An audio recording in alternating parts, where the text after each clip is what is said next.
En primer lugar, a nombre del Ministerio de Medio Ambiente, agradecemos profundamente la invitación a participar de este festival. Y el tema que vamos a tocar hoy día es Estrategia de Cambio Climático y Océano.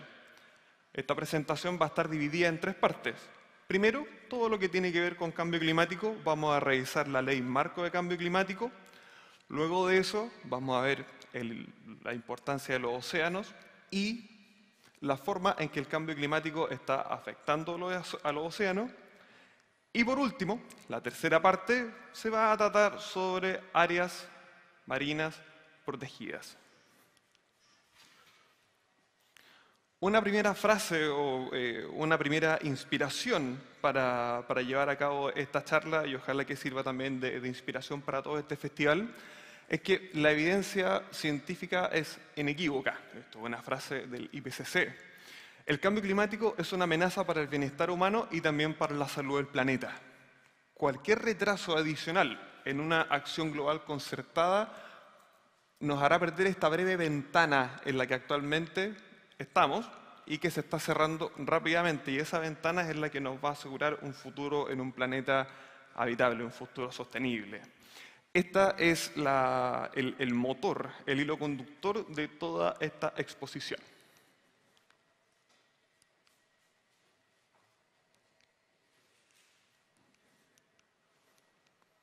No avanza.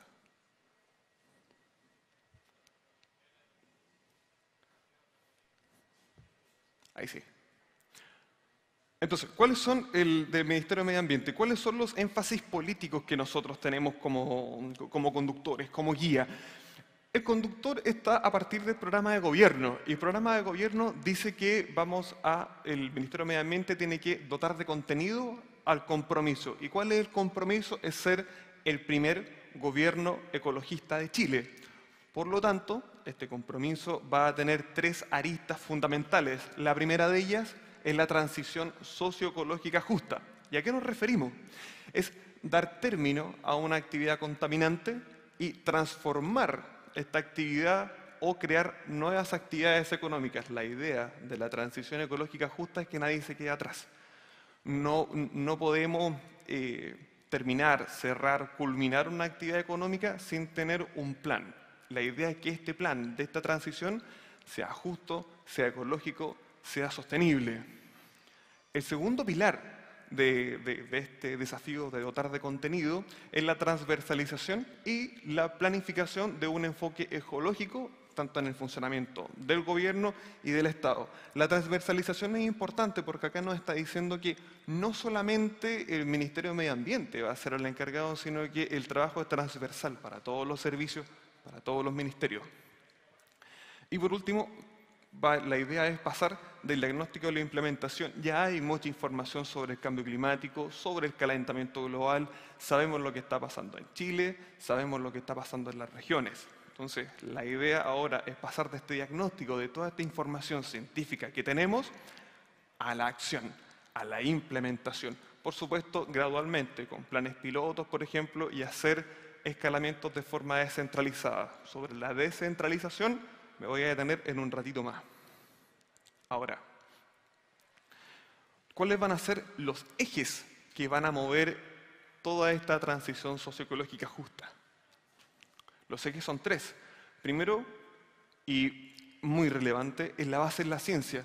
Todas las políticas que se van a crear como Estado van a estar basadas en la mejor evidencia científica disponible hasta ese momento, con miras a la neutralidad de las emisiones de gases de efecto invernadero y, por supuesto, a la resiliencia climática. Lo segundo es la proactividad. En realidad no hay una facultad para hacer que el trabajo del cambio climático sea vinculante entre un servicio y otro, o entre un ministerio y otro, o que sea transversal al Estado. Lo veíamos al principio. Sin embargo, la idea es que el Estado de Chile funcione de forma coordinada, de forma interna, involucrando así la acción climática en todos los sectores. Y por último, estamos hablando de procesos de participación. Acá, la idea es tener procesos de participación temprana Además, por supuesto, de consulta pública. La idea es buscar el involucramiento de la ciudadanía. La gran pregunta es, bueno, ¿cómo buscamos el involucramiento de la ciudadanía? Lo vamos a ver en un ratito más. De esta forma, creamos este concepto paraguas en el que estamos trabajando actualmente, que es la transición socioecológica justa. ¿Cuál es el mango de este paraguas? ¿Qué lo sostiene? Lo sostiene nuestra Ley Marco de Cambio Climático. La Ley Marco de Cambio Climático, a su vez, sostiene diversas iniciativas sectoriales. Probablemente más de alguna de ellas ustedes ya la han escuchado. La transición hídrica justa, transición energética justa, soberanía alimentaria, transporte de doble cero y también otras iniciativas sectoriales que vayamos desarrollando. Lo importante acá es que fíjense que la ley marco está sostenida a su vez por el COREC, y ahí dice gobernanza regional. Una de las cosas fundamentales de la ley marco es que es una ley que busca la descentralización del país.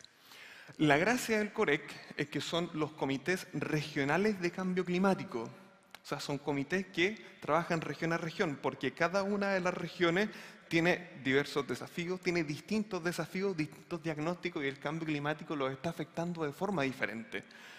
Ahora, pueden preguntarse cómo funciona el Comité Regional de Cambio Climático. Su gobernanza, como ya lo vimos, es a nivel regional, por lo tanto, está presidido por el gobernador de cada región. Y a su vez está compuesto por las distintas seremías. La Seremía de Medio Ambiente, en este caso, actúa como Secretaría Técnica del COREC. Entonces, importante, la Seremía de Medio Ambiente de cada región es el secretario técnico de la instancia. Por supuesto, participan otras seremías, otros servicios públicos y también las municipalidades. Es alimentado por ¿quiénes? Por los consejos consultivos regionales y también por procesos participativos con la ciudadanía. ¿Se acuerdan que lo vimos como en la tercera diapo? La idea es buscar la participación de la ciudadanía. Chuta.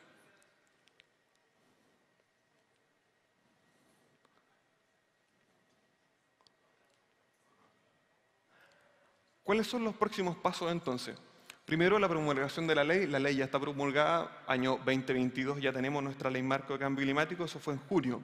Lo segundo es la coordinación sectorial, que es permanente. Recordemos que la idea es que el cambio climático sea transversal a todos los organismos del Estado, a todos los ministerios. También la elaboración de los reglamentos de la ley. Esto es súper importante. Fíjense que esta ley fue promulgada recién este año, pero la ley no tiene reglamento todavía. Sin embargo, si actuamos bajo el principio de proactividad, no podemos sentarnos a esperar a que la ley tenga reglamentos para empezar a ejecutarla. Por lo tanto, la ley ya está en ejecución. Los COREC ya están sesionando. Incluso los instrumentos de gestión, que tienen una actualización al 2022, están andando, y la elaboración de los planes. ¿Cuáles planes? El Plan de Acción Regional de Cambio Climático y los planes de acción comunales de cambio climático. Por eso es importante el involucramiento de las municipalidades. Ya están andando, ya lo estamos haciendo, independiente que no haya reglamento, porque no podemos perder esta ventana de la que estábamos hablando al principio. La ventana es corta, tenemos que aprovecharla. ¿Cómo entonces hacemos que se involucre la ciudadanía? Pregunta que quedó pendiente del principio de esta presentación, a través del portal de participación ciudadana del Ministerio. Y fíjense que, haciendo una búsqueda muy rápida, tenemos ya, yo les había contado, no tenemos reglamento, pero los planes de acción regional, ya algunos están en revisión por parte de la ciudadanía. Por ejemplo, el de la región de los lagos, el de la región de O'Higgins, el de la región de Atacama y el de la región de los ríos. Una ley sin reglamento, sin embargo, una ley que igual se está aplicando, se está avanzando. ¿De qué otra forma podemos involucrar a la ciudadanía? Como Seremía podemos asistir a distintas actividades, y esa es la razón por la cual hemos estado haciendo capacitaciones, charlas, estamos asistiendo a establecimientos educacionales tanto de educación primaria, básica, educación secundaria o media. Involucramiento con municipalidades en distintas actividades a las que somos invitados y por supuesto también involucramiento con la educación superior. A su vez, tenemos actividades abiertas al público, como por ejemplo la limpieza de playas o el Patatur. Esta es la forma en que nosotros llevamos la educación ambiental a la ciudadanía. ¿Para qué? Porque el tercer pilar importante del que estábamos hablando es tener una ciudadanía con conocimiento, una ciudadanía educada, una ciudadanía empoderada que pueda hacer observaciones que nos sirvan para los planes de acción regionales y los planes de acción comunales de cambio climático. Ahora, las lucas, ¿cierto? La plata. ¿Cómo estamos de plata? Bueno, para la partida de medio ambiente, el presupuesto 2023 considera una diferencia del 11,3% positiva. Entonces tenemos un presupuesto un 11,3% superior con respecto al año pasado. Ahora, si vemos algunos desgloses, nos damos cuenta que el programa Áreas Marinas Protegidas, de lo que vamos a hablar en un ratito más, tiene una diferencia de 0%. Me preguntan menos, ¿por qué? La razón es que la gran parte de la inversión, y lo vamos a ver en un rato, ya se hizo con respecto a áreas marinas protegidas. Por lo tanto, ahora el trabajo está en realizar los planes de gestión, los planes de implementación, contratos de profesionales, consultoría, etcétera, etcétera. Esa es la razón por la cual el presupuesto para áreas marinas protegidas se considera un presupuesto de continuidad. Sin embargo, para cambio climático tenemos el alza más grande dentro del presupuesto 2023 para la partida de medio ambiente, que es de un 221%. Eso significa que vamos a trabajar en la implementación de la ley, contratación de consultorías, nuevos profesionales para poder realizar estos planes de acción regional y planes de acciones comunales. Terminado la primera parte de esta presentación sobre cambio climático y la ley marco, ahora entramos de lleno a lo que nos convoca en este festival, que es Océano y Cambio Climático.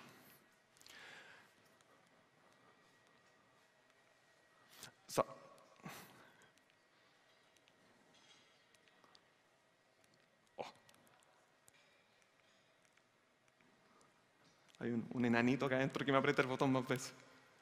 Sabemos que la superficie del planeta está cubierta prácticamente en un 70% de agua. ¿Cuál es la gracia de toda esta agua que tenemos en el planeta? ¿En qué nos aporta? Primero, el océano es el productor del 50% del oxígeno que respiramos y contiene 50 veces más dióxido de carbono que la atmósfera. Entonces, el océano es un gran fijador de dióxido de carbono. Lo segundo es que el océano actúa como un regulador climático, ya que transporta el calor desde el Ecuador hacia los polos, manteniendo relativamente estable el sistema climático global. También es una fuente de alimentación, es la fuente única de proteínas para más de 3.000 millones de personas. Representa el 95% de la biosfera y además es el 5% del PIB mundial. ¿Cómo afecta entonces el cambio climático en los océanos? Primero, el aumento de la temperatura. Sabemos que la temperatura del planeta está aumentando. Sabemos que el océano es un regulador de temperatura. El problema está en que como la temperatura del planeta está aumentando, la temperatura de los océanos está aumentando.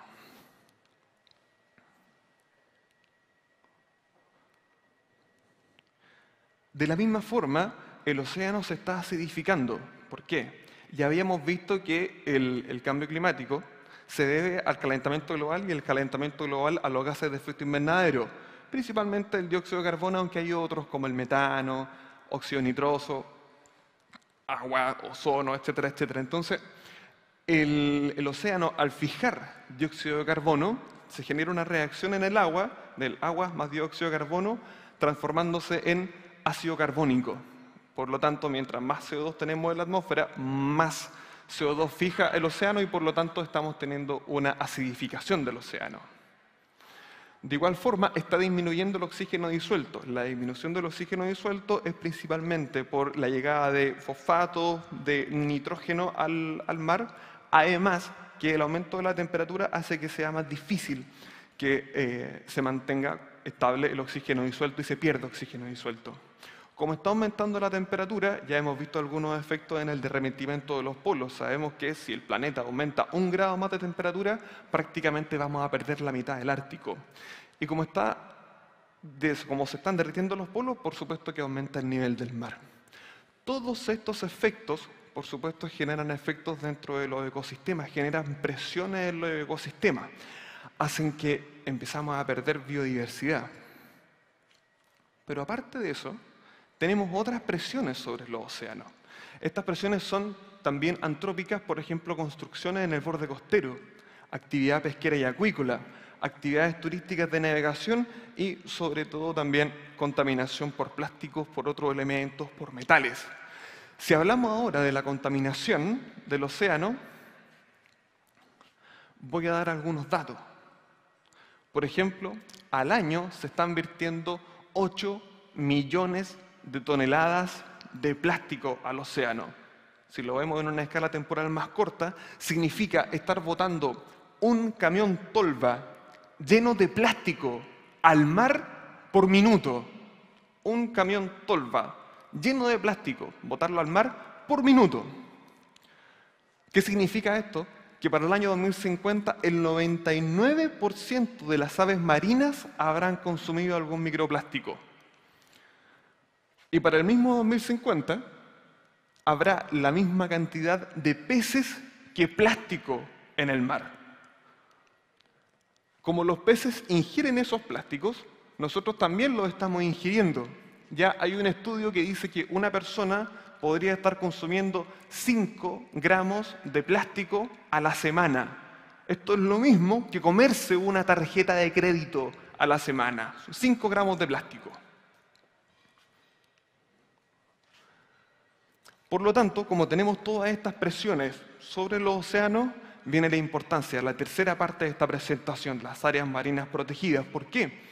Porque las áreas marinas protegidas actúan como una herramienta para proteger y restaurar nuestros ecosistemas marinos, ya que limitan los usos asociados a dicho ecosistema. ¿Cómo funciona? Tenemos co-beneficios de las áreas marinas protegidas. El primero de ellos, por supuesto, es la protección de la biodiversidad. El segundo es la mejora en la pesquería y también tenemos mejora en la conectividad. ¿A qué nos referimos con mejora en la conectividad? Mejora en la conectividad genética, en los pools génicos de los ecosistemas. Beneficios para especies altamente migratorias, por supuesto beneficios económicos y también actúan como entidades mitigadoras del cambio climático. Un punto importante es el concepto de adaptación que usamos muchas veces cuando hablamos de ecosistemas de cambio climático. Cuando tenemos estos ecosistemas, estas áreas marinas protegidas, aumentamos la resiliencia del ecosistema ante cualquier perturbación. Entonces, prevemos que esos ecosistemas, al momento de ser afectados por el cambio climático, van a ser afectados en menor medida, van a poder resistir mejor. Los tipos de áreas marinas protegidas. Zonas de no uso, en Chile no tenemos. Zonas con prohibición de pesca, acá tenemos en Chile los parques marinos, las reservas marinas. Tenemos zonas de transición, que son áreas marinas protegidas de múltiples usos. Y finalmente las zonas multiuso, que son las zonas de extracción de recursos bentónicos y también las zonas que están bajo la administración de pueblos originarios. Si la pregunta es, bueno, ¿cómo estamos en Chile con respecto a áreas protegidas comparados con el mundo? La verdad es que Chile está bastante bien. De hecho, en este ranking de áreas total de protección, Chile está quinto en el ranking mundial. Ahora, podríamos variar un poco la forma de medirlo y en ese caso, si variamos la cantidad de áreas totales o áreas de protección, Chile siempre está en el top 10 o en el top 11 a nivel mundial con respecto a protección de áreas marinas. Y de hecho Chile ha sido reconocido, por ejemplo, por el príncipe Carlos, el actual rey Carlos III, destacando el aporte de Chile a la conservación marina y también hemos sido portada de la revista National Geographic por Chile estar en la vanguardia de la protección de las áreas marinas protegidas. Pero también hemos sido reconocidos, ya lo decíamos, por National Geographic, por The New York Times, por The Guardian y otros periódicos de circulación nacional e internacional como un país que está a la vanguardia de la protección de las áreas marinas.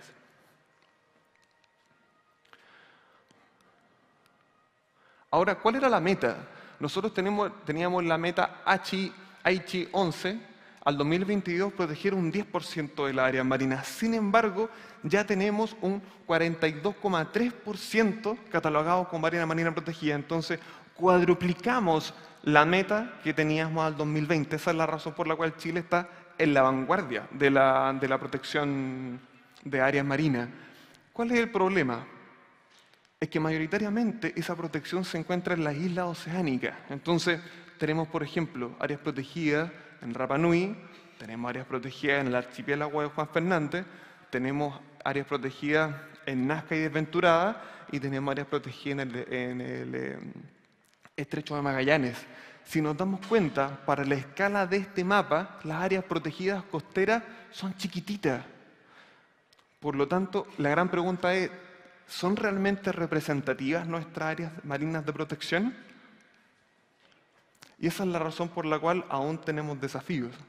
Los desafíos primeros que tenemos que avanzar en variar las zonas de áreas marinas protegidas, por ejemplo en la Patagonia o por ejemplo los ecosistemas de surgencia de la corriente de Humboldt. También avanzar en la creación e implementación de los instrumentos de gestión, que lo hablamos en la cuarta diapo. Hacia acá ahora está enfocado el presupuesto 2023. Y por supuesto, ese presupuesto 2023 también se enfoca en incrementar el número de profesionales que están vinculados a la gestión de las áreas marinas. Y para culminar, como objetivo de este festival, uno generalmente se pregunta, bueno, ¿qué puedo hacer yo como un simple ciudadano para cuidar el mar? Aquí les vamos a presentar 10 formas en las que uno podría cuidar el mar. Primero, usar menos agua. La idea es usar menos agua para que menos aguas residuales lleguen al mar. Lo segundo es reducir residuos. Ya vimos en la diapositiva la cantidad de residuos que está llegando al mar. Si yo empiezo a disminuir lo que boto, paulatinamente voy a estar desperdiciando menos de estos residuos que van al mar. Reducir nuestros contaminantes, elegir químicos no tóxicos y también disponer los residuos donde corresponda, como corresponda. No botar pilas, por ejemplo, en el basurero. Algo tan simple como eso ya estamos ayudando. Insisto, como ciudadanos, cada uno en particular. Hacer compras inteligentes, elegir comida sostenible, comprar menos plástico y siempre andar con alguna bolsita reutilizable en caso de que tengamos que hacer alguna compra. Reducir la contaminación vehicular, usar vehículos eficientes, usar el transporte público, la bicicleta o, de hecho, de ser posible, caminar. Usar menos energía, elegir ampolletas eficientes o electrodomésticos que sean altamente eficientes y, por supuesto, no sobreexigir los aire acondicionados o los calefactores. Pesca responsable, si alguien se dedica a la pesca deportiva, bueno, haga pesca deportiva con devolución, así mantenemos más peces vivos. Navegación segura, anclar los navíos en zonas arenosas, lejos del coral, lejos de los bosques marinos. Respetar el hábitat, recordemos que un hábitat saludable y la sobrevivencia de las especies van siempre de la mano. Y por último, el